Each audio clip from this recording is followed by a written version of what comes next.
मुंबई में आग ने जो तांडव मचाया, ड्रीम मॉल में लगी भीषण आग में चपेट में मॉल में बना कोरोना अस्पताल भी आ गया और हादसे में मरने वालों की संख्या 10 पहुंच गई है।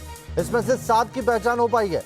सीएम उद्धव ठाकरे अब से कुछ देर पहले घटनास्थल पर पहुंचे थे। भांडुप में मौजूद है मॉल, जिसको ड्रीम मॉल नाम है, जिसका पुलिस कमिश्नर भी उनके साथ गए थे। घटनास्थल पर पहुंचने के बाद उन्होंने अधिकारियों से पूरी स्थिति का जायजा लिया। देखिए तस्वीरें आप, किस तरीके से ये आग धधक रही है। फायर फाइटर्स लगातार जद्दोजहद में आग बुझाने की। अस्थायी कोविड सेंटर यहां पर बनाया गया था, उद्धव ठाकरे ने बताया है और ये भी कहा कि इसकी परमिशन 31 मार्च तक थी। सरकार ने इस बाबत जांच के आदेश दे दिए हैं। ये देखिए ड्रीम मॉल, जिसके तीसरे माले पर ये आग फैली, जिसमें ये हॉस्पिटल चल रहा था और उसमें पहले जब 2 शव बरामद हुए तो हॉस्पिटल प्रबंधन की तरफ से कहा गया कि ये शव कोविड की वजह से मरने वाले लोगों के हैं। ये पहले ही इनकी मौत हो चुकी थी, जिनकी डेड बॉडी रखी थी। इस पर बीएमसी ने अस्पताल पर बड़ी लापरवाही का आरोप लगाया। ये भी कहा गया था अस्पताल प्रबंधन की तरफ से कि सारे मरीजों को शिफ्ट कर दिया गया है दूसरे कोरोना वार्ड में। 78 मरीज थे जो इस हॉस्पिटल में, जिनका इलाज चल रहा था, लेकिन अब तक 10 शव निकाले जा चुके हैं और उसमें से 7 की पहचान भी हो गई। 3 तस्वीरें हम आपको दिखा रहे हैं किस तरीके से मॉल में अस्पताल चल रहा था और मॉल में भी बड़ी लापरवाही सामने आई है। सेफ्टी नॉर्म, जो फायर सेफ्टी नॉर्म से, उसका पालन नहीं किया जा रहा था। बाकायदा बीएमसी की तरफ से नोटिस भी जारी किया गया था इन्हें। 10 लोगों की मौत हुई है और इसकी मौत का जिम्मेदार कौन है, यही सबसे बड़ा सवाल है। मॉल में आग पर तो काबू पा लिया गया, लेकिन इस आग के धुएं से कई सवाल उठ रहे हैं, जिसका जवाब जांच के बाद ही मिल पाएगा। ओ भाई आ रहा है, भागो भागो। आग की लपटों में ये मॉल धुआं हो रहा है। वो फैलेगा भाग चल। टुकड़े टुकड़े होकर मॉल का सामान नीचे गिर रहा है। मॉल के 3rd फ्लोर पर कोरोना का अस्पताल था, जो आग की चपेट में राख हो गया। भाई ये पूरा मॉल पकड़ लेगा। मॉल की हालत बता रही है कि हादसा कितना भीषण था। आग पर काबू तो पा लिया गया, लेकिन अस्पताल में भर्ती सभी मरीज आग से नहीं बच पाए। ड्रीम्स मॉल, जिसके 3rd फ्लोर पर कोविड का अस्पताल था, अब तक जो जानकारी मिली है उसके मुताबिक कई ऐसे लोग हैं जो सीरियस अवस्था में अस्पताल में उनका इलाज चल रहा है। सवेरे तक जो है वो आग पर लगभग काबू पा लिया गया था, लेकिन फायर ब्रिगेड को अंदाज़ा था कि आग जो है वो रह कर उठेगी और उसी तरह की तस्वीर दिखाई दे रही है। आपको दिखाते हैं, देखिए अलग अलग विंडो पर आपको हम आग की तस्वीर दिखाएंगे। देखिए एक जगह पर फायर ब्रिगेड की टीम ने आग बुझा लिया है, लेकिन दूसरे विंडो पर आपको आग दिखाई देगी। ये मुंबई का ड्रीम मॉल है। इसके 3rd फ्लोर पर सनराइज अस्पताल है, जहां कोरोना के मरीजों का इलाज होता है। कल रात 12:30 बजे मॉल में आग लगी और अफरा तफरी मच गई। कोरोना से लड़ रहे मरीज आग की तपिश से भी जूझने को मजबूर हो गए। शुरुआत में आग से 2 शव निकाले गए तो अस्पताल ने कहा कि मरीजों की मौत दम घुटने से नहीं, बल्कि कोरोना से हुई है। अस्पताल ने दावा किया कि सभी मरीजों को जंबो कोविड सेंटर में सुरक्षित शिफ्ट कर दिया गया है, लेकिन जैसे जैसे आग बुझती गई, शवों के निकलने का सिलसिला बढ़ गया। ये भी खुलासा हुआ कि मॉल में फायर सेफ्टी के इंतजाम पूरे नहीं थे। कुछ दिन पहले बीएमसी ने मॉल मैनेजमेंट को नोटिस भी थमाया था। शायद वो नोटिस भी इस आग में स्वाहा हो गया। पिछले साल जब कोरोना की शुरुआत हुई तो बेड्स नहीं मिल रहे थे, ऑक्सीजन नहीं मिल रहा था, वेंटिलेटर्स नहीं मिल रहे थे। आपको ये भी पता है कि जहाँ भी जरूरत थी वहाँ हमने टेम्पररी हॉस्पिटल्स के लिए इजाज़त दी, क्योंकि देनी पड़ी। फील्ड हॉस्पिटल्स हो या और कौन से हॉल्स हो, वहाँ हॉस्पिटल के लिए इजाज़त देनी पड़ी। वैसी एक टेम्पररी परमिशन इस हॉस्पिटल को दी गई थी। आने वाले 31 तारीख को वो समाप्त होने वाली थी, लेकिन अब आज तारीख 25-26 है, 2-4 दिन पहले ये दुर्घटना हो गई। एक बात मैं जरूर कहूँगा कि अगर इसमें कुछ किसी की गलती होगी या कुछ भी अनदेखी होगी तो कार्रवाई जरूर होगी। जानलेवा कोरोना से बचने के लिए मरीज अस्पताल में आए थे, पर मौत ने यहाँ भी पीछा नहीं छोड़ा। वो शायद कोरोना को मात भी दे देते, लेकिन लापरवाही की आग कई मरीजों को लील गई। जो बच गए वो इसे दूसरी जिंदगी मान रहे हैं। Team news nation. और पंकज इस खबर पर हमारे साथ ज्यादा जानकारी के साथ जुड़ गया है। पंकज, उसी घटना पर लगातार हमें रिपोर्टिंग कर रहे हैं और वहां से बता रहे हैं कि आग किस तरीके से धधक रही थी। पंकज, मुख्यमंत्री उद्धव ठाकरे पहुंचे, जांच की बात कह रहे हैं, ये भी कह रहे हैं कि 31 मार्च को खत्म होने वाली थी इसकी लीज जो दी गई थी कोविड काल में देखते हुए, लेकिन जो बोर्ड लगे हुए हैं, जिस तरह के इंतजाम है इस अस्पताल के, इसे देखकर लगता नहीं है कि अस्पताल प्रबंधन सिर्फ कोविड के लिए ओपन हुआ था।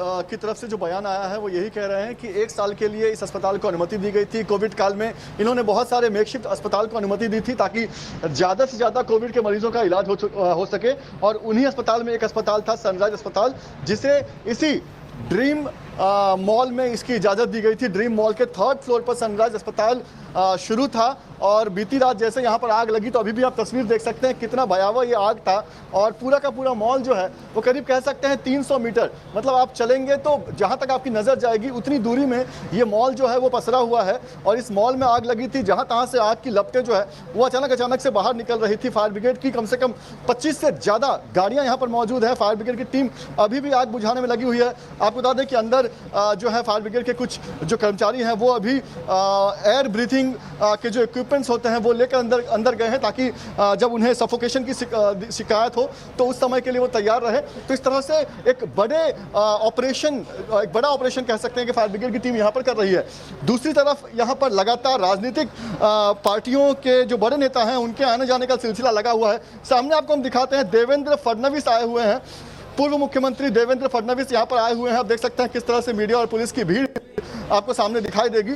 तो इसके पहले खुद महाराष्ट्र के मुख्यमंत्री उद्धव ठाकरे थे, जिन्होंने कहा कि जिन लोगों की मौत हुई है उन्हें 5 लाख के मुआवजे का ऐलान भी किया गया, और साथ ही ये कहा गया कि मॉल में आग लगी थी ना कि अस्पताल में, और जो भी दोषी होगा उसकी जांच होगी और आगे कार्रवाई होगी। बड़ा सवाल यही है कि मॉल में अगर फायर सेफ्टी नॉर्म्स फॉलो नहीं किए जा रहे थे तो आखिर अस्पताल को परमिशन कैसे मिली। इस अस्पताल में 75 से ज़्यादा मरीज थे। 2 शव रात को बरामद किए गए, करीब 8 शव जो है वो दिन में बरामद किए गए। हालांकि रात के शव को लेकर ये कहा गया कि वो पहले से ही उनकी मौत हुई थी कोविड की वजह से, लेकिन 8 लोग जांच की बात की जा रही है सरकार की तरफ से और बाकायदा जांच बैठा दी गई है इसको लेकर। बने रहिए पंकज हमारे साथ, एक बड़ी खबर आ रही है इसी वक्त। मुंबई की आग पर अब बीजेपी ने सवाल खड़े किए हैं। आपको बता दें, पीएमसी बैंक के पैसे से मॉल और अस्पताल बना है, ये कहा है कीर्ति सोमैया ने। साथ ही अस्पताल के पास ओसी नहीं था, बीएमसी ने गलत तरीके से लाइसेंस दिया, अस्पताल में कोई फायर अलार्म सिस्टम भी नहीं था। क्या कहा ये सुन लेते हैं। भांडुप ड्रीम मॉल की आग में हॉस्पिटल आईसीयू के 3 लोगों की मृत्यु हो गई, 6 अति गंभीर है। ये 9 की जान के साथ में खेलने का पाप महापालिका और राकेश वाधवान एचडीआईएल बिल्डर ने किया है। इस अस्पताल को ओसी नहीं थी, कोविड के नाम पर महापालिका ने इलीगल ओसी दी। फायर प्रोटेक्शन सिस्टम नहीं, हॉस्पिटल सेफ्टी सिस्टम नहीं, इमरजेंसी एग्जिट नहीं। पीएमसी बैंक का घोटाला करके एचडीआईएल ने अपनी बेटी के लिए अस्पताल बनाया था। 9 लोगों की जान के साथ खेलने वालों के खिलाफ फौजदारी कार्रवाई होनी चाहिए। तो पंकज लगातार बने हुए। पंकज, बीजेपी इस मामले को इतनी जल्दी हाथ से नहीं जाने देगी। कीर्ति सोमैया कह रहे हैं कि ओसी नहीं था मॉल के पास, उसके बावजूद अस्पताल खुला, और उधर फडणवीस आपके सामने वहीं पहुंचे हुए हैं अभी घटनास्थल पर। जी बिल्कुल, देखिए देवेंद्र फडणवीस यहाँ पर पहुंचे हुए हैं और वो मीडिया से बात कर रहे हैं, लेकिन बीजेपी की तरफ से बड़ा आरोप लगाया जा रहा है कि निजी फायदे के लिए, निजी स्वार्थ के लिए कोविड के नाम पर इस अस्पताल को परमिशन दी गई थी, इलीगल तरीके से ओसी दिया गया था, ये भी कहा जा रहा है। और हमने कुछ देर पहले जब मेयर से बात की तो उन्होंने कहा कि मॉल बंद था और इसलिए क्योंकि हमें कोविड के अस्पतालों की उस वक्त ज़्यादा जरूरत थी, इसलिए हमने यहाँ पर कोविड के अस्पताल की परमिशन दी। लेकिन बड़ा सवाल यह है कि पंकज रोक रहा हूं, इस वक्त एक बड़ी खबर आ रही है इसी मामले से जुड़ी हुई। यह मामला बहुत बड़ा गंभीर है। मुंबई पुलिस कमिश्नर ने बड़ा बयान दे दिया है, ये भी कहा है कि इस पूरे मामले में अस्पताल मैनेजमेंट की लापरवाही सामने आई है और इसके खिलाफ मुंबई पुलिस अब कार्रवाई करने जा रही है। मुंबई पुलिस कमिश्नर ने कहा है कि हम केस दर्ज कर रहे हैं। पंकज, कोई जानकारी है आपके पास इसको लेकर? जी देखिए, मुंबई पुलिस कमिश्नर कुछ देर पहले यहाँ पर आए थे। मुख्यमंत्री महाराष्ट्र के मुख्यमंत्री उद्धव ठाकरे जब आए थे तो साथ में मुंबई पुलिस कमिश्नर भी यहाँ पर थे। और जैसा कि मुख्यमंत्री उद्धव ठाकरे ने जब ये कहा कि जो भी दोषी होगा उसके खिलाफ कार्रवाई होगी, तो उसी वक्त से मुंबई पुलिस जो है वो एक्टिव हो गई थी। और अब जो जानकारी सामने आ रही है वो यही है कि अस्पताल प्रशासन, क्योंकि ये लगातार बताया जा रहा है कि मॉल बंद था, यानी कि अगर आग लगी तो ये गलती कहीं ना कहीं अस्पताल प्रशासन की है, जो अस्पताल यहाँ पर चल रहा था। तो अगर अस्पताल की वजह से आग लगी, अस्पताल की गलतियों की वजह से आग लगी, तो अब मुंबई पुलिस ये कह रही है कि हम अस्पताल प्रशासन के खिलाफ और जो भी लोग जिनकी लापरवाही की वजह से आग लगी है, जिनकी लापरवाही की वजह से 10 लोगों की जान गई है, उनके खिलाफ हम कार्रवाई करेंगे। आपको बता दें कि ये बहुत ही बड़ा ये मामला बन चुका है। कहीं ना कहीं और देखिए आग अभी भी धधक रही है, लगातार फायर फाइटर्स जद्दोजहद में जुटे हुए हैं कि आग पर किसी तरह से काबू पा लिया जाए।